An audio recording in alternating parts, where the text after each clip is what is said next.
I would start by asking you, does life pile up on you sometimes?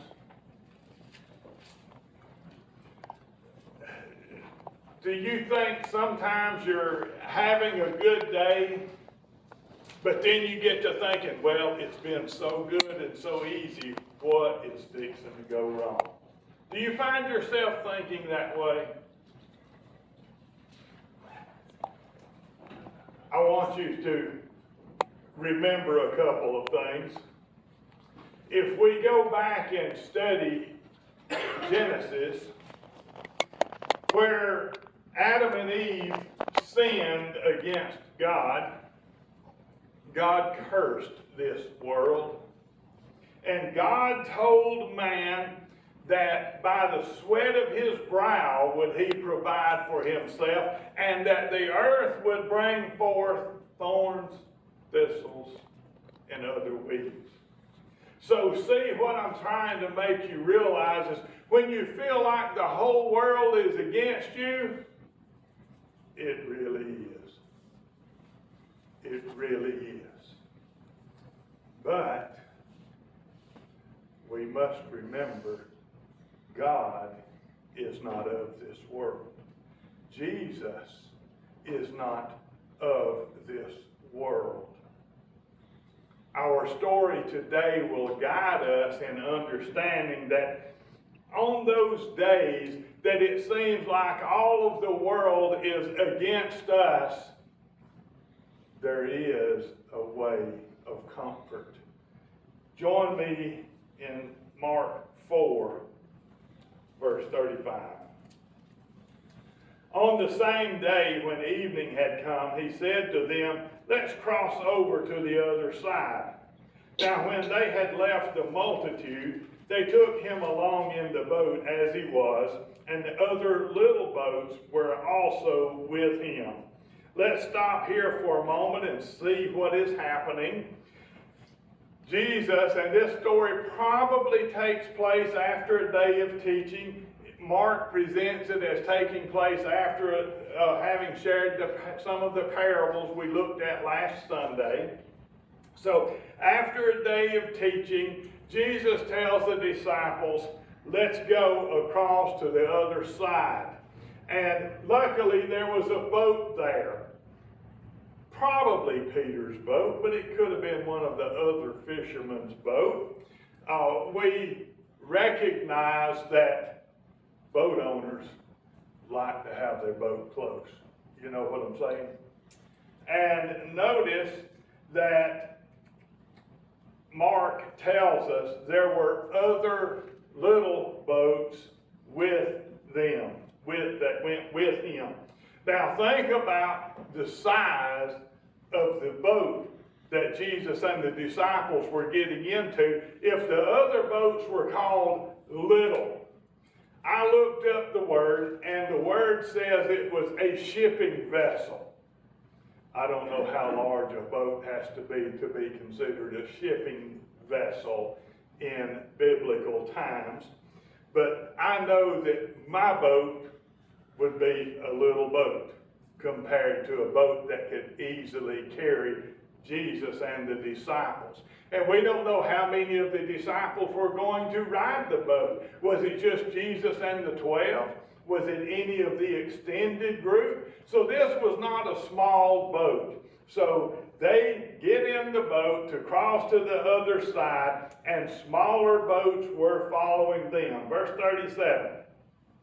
And a great windstorm arose, and the waves beat into the boat, so that it was already filling. Now, have you ever been on a boat when the water was this rough? It's not that fun. And it must have been a pretty good sized storm, as this was described as a larger vessel. So here the disciples, remember, at least some of the disciples were professional fishermen. They were professional boaters. This was likely one of their boats. They knew what they were doing on the Sea of Galilee.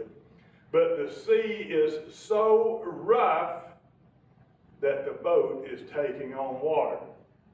If you've never had the privilege of being on a boat when it's taking on water, you don't have a big enough bucket.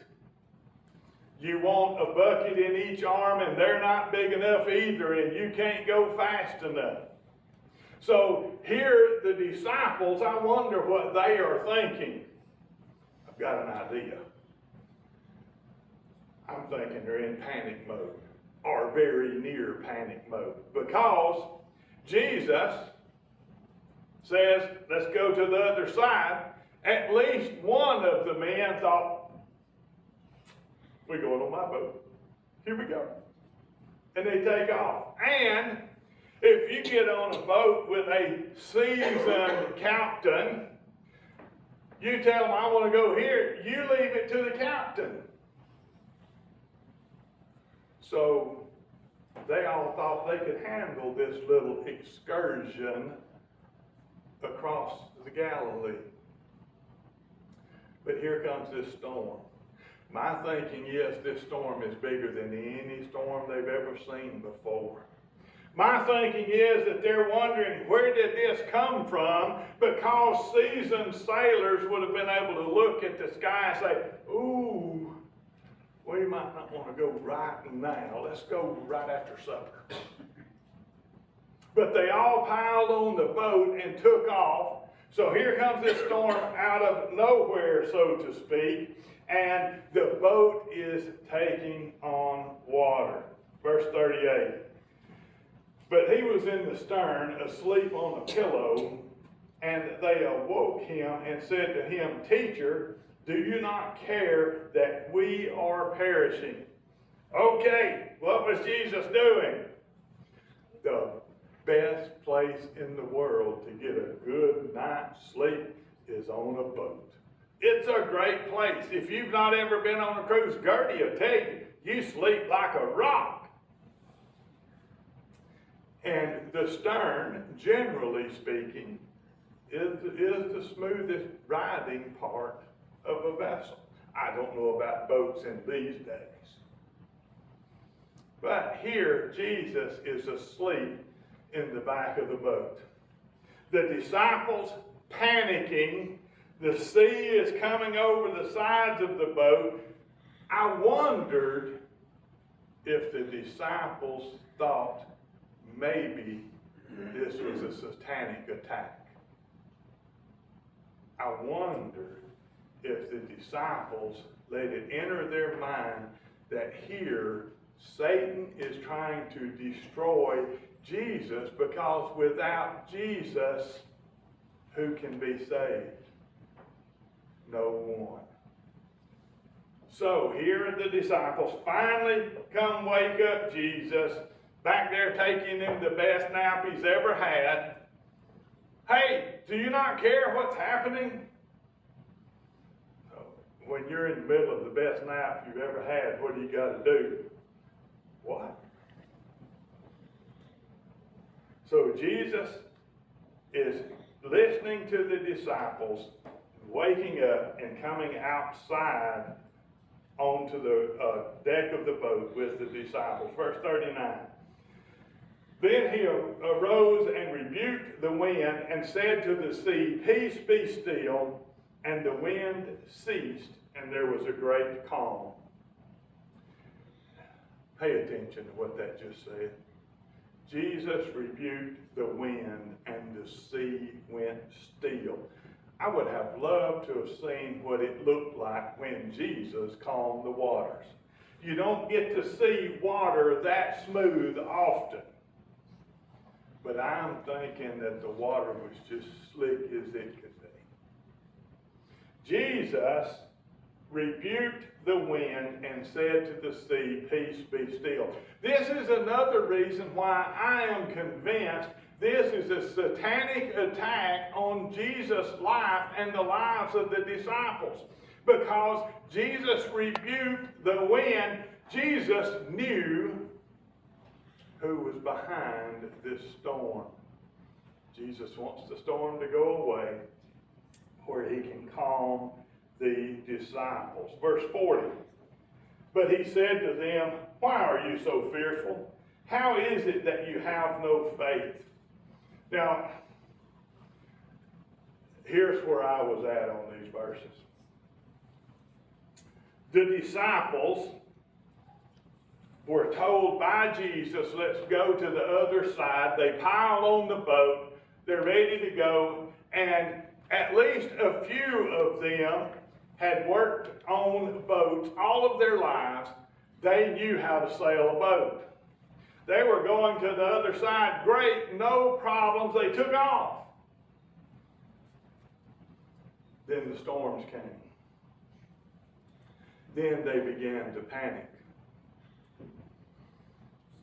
Then, well, what should have been next? Maybe I should have said what should have been first. Remember, Jesus sent them on this trip.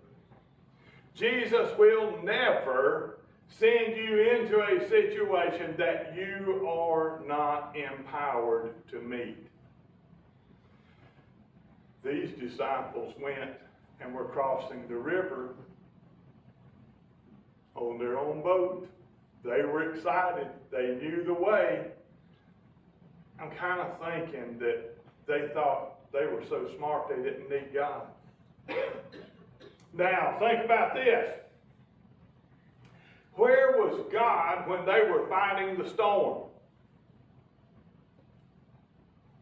He was with every one of them, wasn't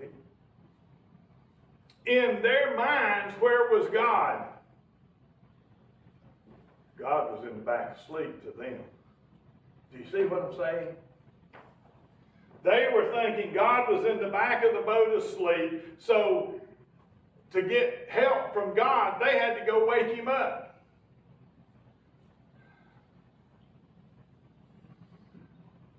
I wonder how long it took for the disciples to realize, especially Peter. This must have been before Peter's event, because Peter knew the magic words. You remember the magic words?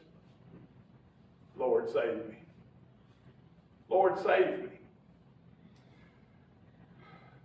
Here, Jesus reprimanded the disciples because they have no faith. Next verse.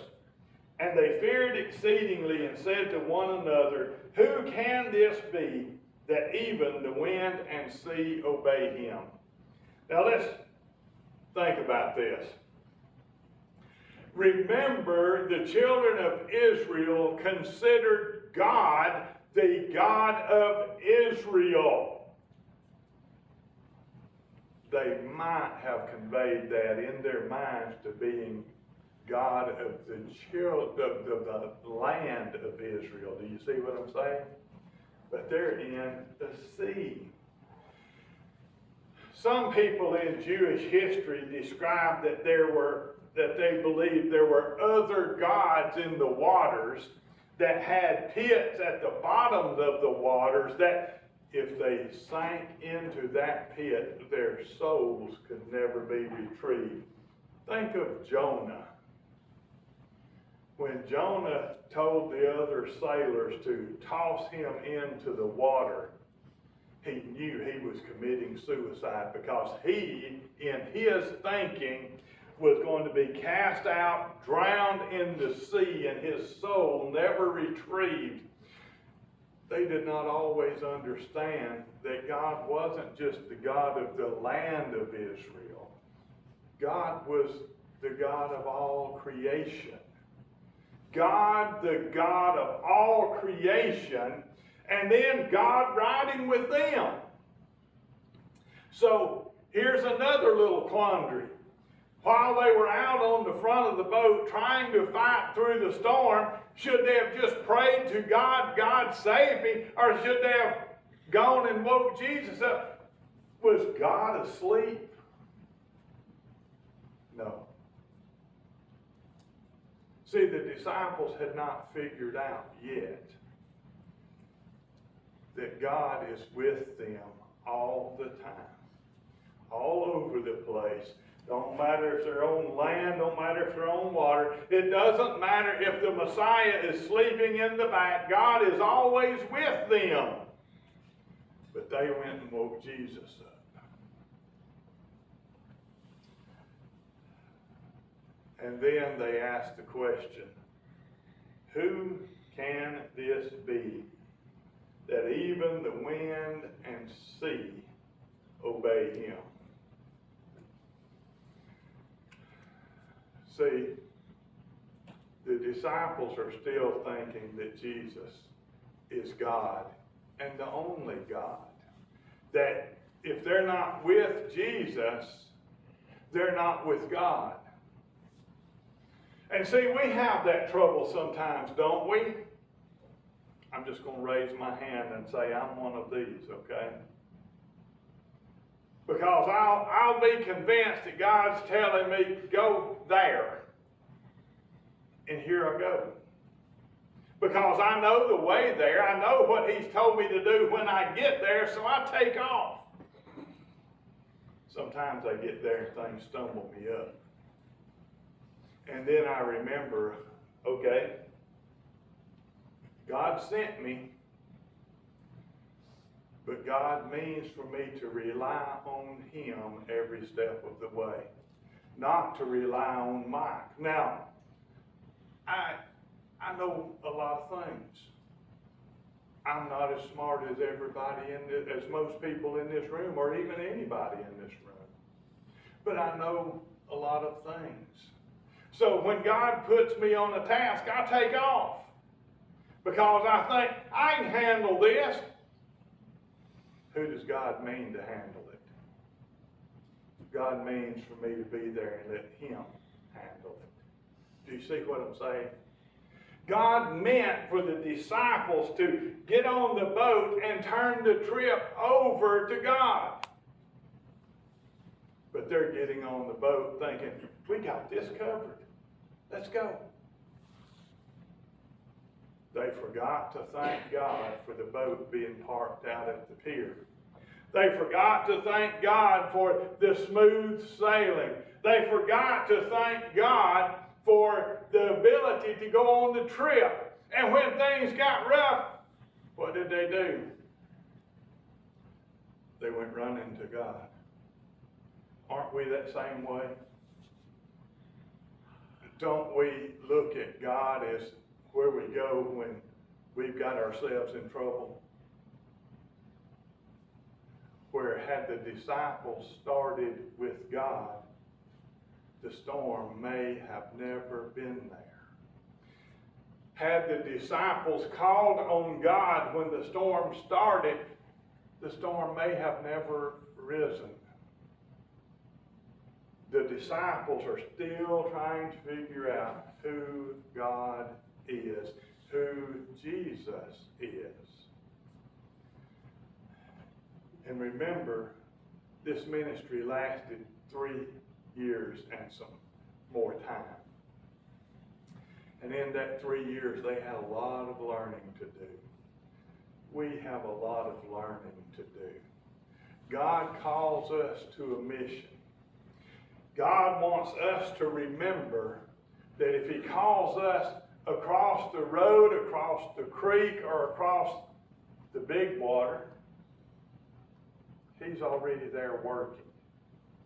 He's already there waiting for us. And he wants us to join him in what's happening. I feel like the disciples failed to join God in the work because they were too busy thinking what they could do themselves and letting God take a nap.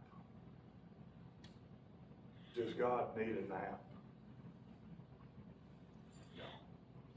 But now, the older I get, I can tell you, sometimes a nap feels good. Have any of y'all fell into that? Sometimes a nap feels good. God never naps. God is always with us, waiting on us to call to him for help. Let's pray.